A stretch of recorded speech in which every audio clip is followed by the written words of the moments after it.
Filler words like the and is, they'll learn like a parrot. I don't worry about that. They'll learn, but position words, to get a concept of down, you've got to use several different specific examples for things like up, down, on, in, beside, all those different position words.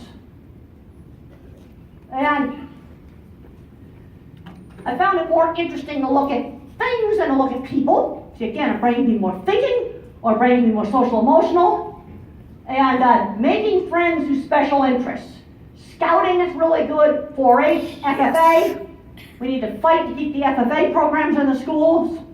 All kinds of stuff like that. Get them out doing things. Okay, now we're going to troubleshoot some behavior problems. Is it biology or is it behavioral? You have to break it down. And I don't care if we're diagnosing equipment problems. Okay, we're at the plant. We diagnose stuff. When we're here, we troubleshoot stuff. You see, I'm trying to get you out of the box. So we're going to troubleshoot, figure out where we got to do workarounds, but you got to categorize problems.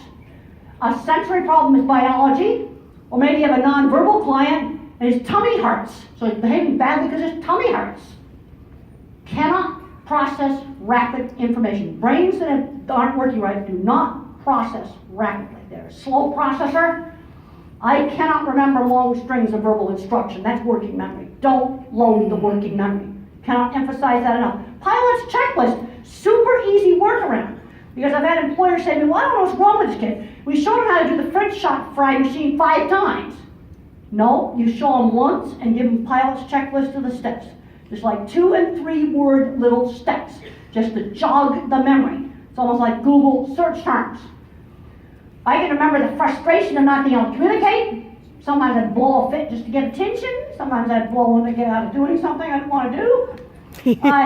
This is where 50s upbringing really helped me. Turn taking, being on time.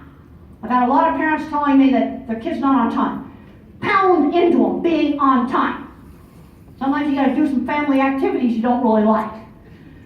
This is why I want to get rid of the transition cliff. Man, the kids that are in the pipeline now, chores when they're little kids, church jobs starting at about 10. Ushers, got to learn how to shake hands. 12, they're going to do chairs for the social. Walk dogs for the neighbors. Instant, they're legal, they're going to go on the retail floor, not in the back room somewhere, retail floor. Okay, check stand, it's got to be an automatic one, because I can't make change either. So it's got to be a store with an automatic cash register. But they've got to get out on the floor. I want 2 jobs in the real world before they graduate from high school. And that's evidence-based. I found an article in the Journal of Autism and Developmental Disorders that the ones that had 2 real jobs before they graduated from high school had a better prognosis. We can't be babying them. Okay. Parents and teachers need to work together. For me, the rules were the same at home and school. Mother and the teachers worked as a team. Learn these things, shaking hands, ordering food in restaurants. I'm saying things like, oh, Tommy's got autism, we'll order his hamburger for him. I go, no, he's got to order his own hamburger. Shopping. 5 years ago, I never used to talk about shopping. I'm finding that there's a lot of moms that can't let go. And you're talking geeky, nerdy kids that ought to be a mechanic, or they ought to be an artist, or they ought to be a musician, or they ought to be working in an old Montfort fab shop fixing trucks. And they're not learning these things. Get out there and free play. They need to do a lot more free play. Okay, I went to JPL. These are the people that put the Mars rover on Mars. How about Spot the Geek here? The guy with the long hair is the navigator. He was a theater major. Yeah, don't take theater out of school either. I think one of the problems we've got today is you've taken out so many things that introduce kids to careers. Because what I've been learning about careers is they get interested in what they get exposed to. And I was exposed to cattle when I was 15. And the other thing is, it's okay for geeks to cry. Boys that anger lands you in jail. And after I got fist fights in the cafeteria and stuff like that, and I had horseback riding taken, I still had to clean the horse stalls, but wasn't allowed to ride them. When they shut down the space shuttle, the engineers cried. It's okay for geeks to cry. Crybabies don't go to jail. It's just that simple, because that's another thing. They end up in jail, they fail. That's another failure. Or jail or drugs or some other bad thing. Yep, in the meatpacking plants, I had a lot of social problems. I'd go hide in the electrical room. and have a mean plant manager. And being a girl in a man's world in the 70s and 80s was not fun. Okay, here's a rule system I still live with. If you want a civilized society, you can't be doing really bad things. Like burning up this hotel, shooting people, robbing banks. Yeah. Then you have the courtesy rules to help people get along. Then you have illegal but not bad. How do we get out of the algebra requirement? This is something, there's ways to do that. I got into college on probation because Mother talked the dean into it. And thank goodness, in 1967, algebra was not the national norm in 1967. It was finite math. How do you, when you're building a building, how do you get permission to block the road with a concrete truck? You don't. That's something I learned in construction. Then you have the sins of the system, and these dogs are so nasty I don't even like to talk about them. But they're different in different societies. Like, for example, here we're allowed to criticize the government. Some other country, you disappear forever if you criticize the government. That is a sin of the system. There's my squeezing machine. When I got into puberty, I started having horrendous panic attacks. Us visual thinkers, we're the panic monsters. I worked with a lot of good designers, and they were all on Prozac. And I found out from a brain scan that my fear center was 3 times larger than normal. So a little help, a little dab of antidepressant. I'm still on it. That's why I have to drink water. Cured my colitis, but a lot of these visual thinkers, the art mind, maybe a little dab of Prozac. And that keeps you off the drugs and the alky. And when you're using antidepressant medication to control anxiety, it's low doses. And in my book, Thinking in Pictures, they still got some out in the book table. I describe all my experiences. And some of them I said, well, that's 20 years old. You know what? It's still accurate. The drugs haven't changed. In fact, most of the new stuff is what the industry calls a patent extender.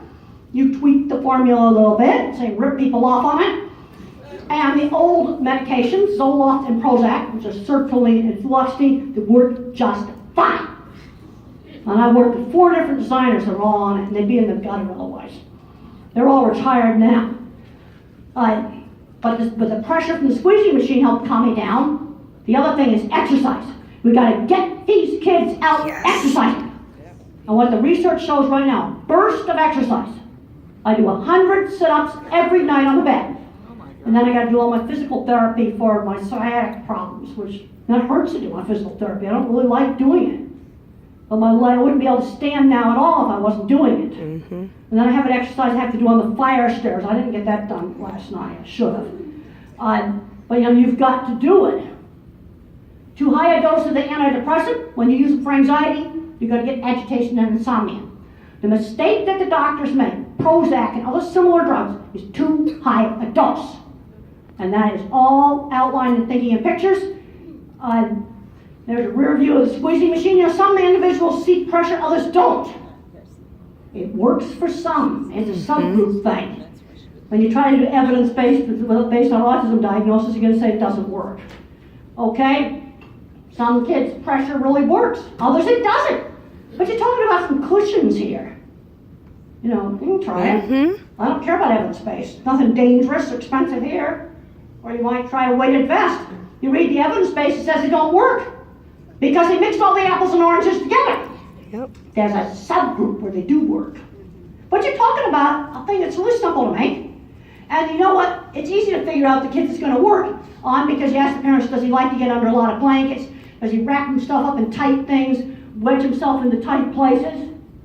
I think it's important to get these little kids so they want to be held and touched. Remember, deep pressure desensitizes. You can desensitize that. Okay, elementary school life skills training. Hostess at my mother's parties. Shopping by myself. Selling candy for charity. Simple things. These things didn't cost anything to do. Here's my work experience. 13 years old, mother got me a sewing job in the neighborhood. Little cash economy here.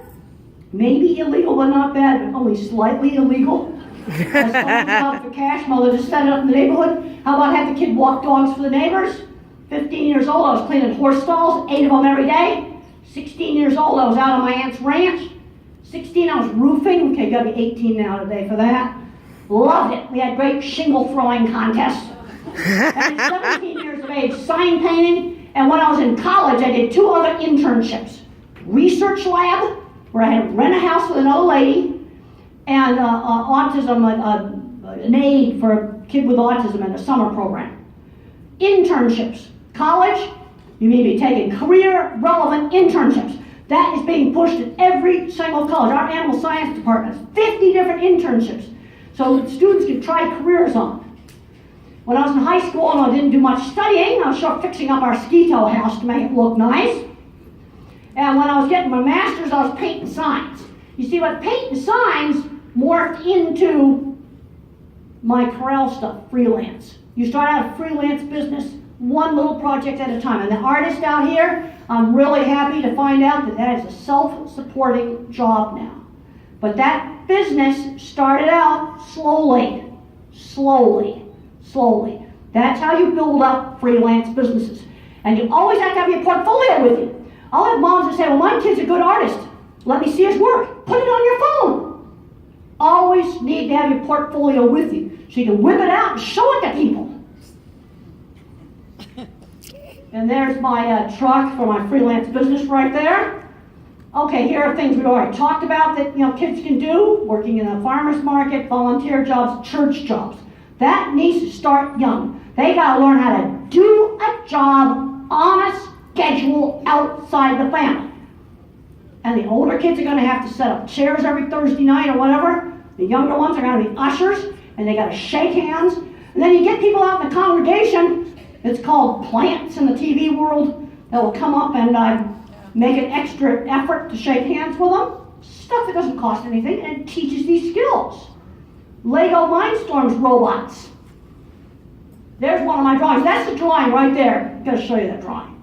That's the drawing that I used to sell Cargill right there. That drawing. And I had a great big 2 foot by 3 foot